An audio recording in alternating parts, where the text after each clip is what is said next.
see the frame is gray as stock. Everything blue is what comes in the kit. So you get the rotors, the calipers, the spindles, the sway bar, coilover springs, the cross member, rack and pinion tie rods. We got motor mount setup for Windsor, Coyote, 4.6, and even the LS. We'll probably do a Godzilla here as well. You can see the rack goes through the hole up to the factory column. Lauren and I did it. It's a pretty nice front kit. We got a transcross member to complement it. And then here's our rear kit. 4-leg bolts onto the frame using 1 or 2 holes depending on the vehicle. And then on back we got a little C-notch template. It'll show you where to cut the C-notch.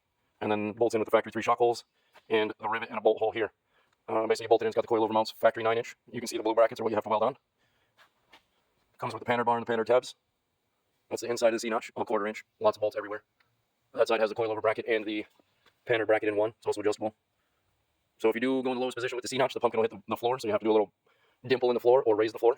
You got gas tanks that bolt into the factory frame. These little plates fit the floor, so you can weld them in, smooth them out, paint the floor, rhino line it, fill up your gas tank. So yeah, lots of stuff for the Ford stuff available.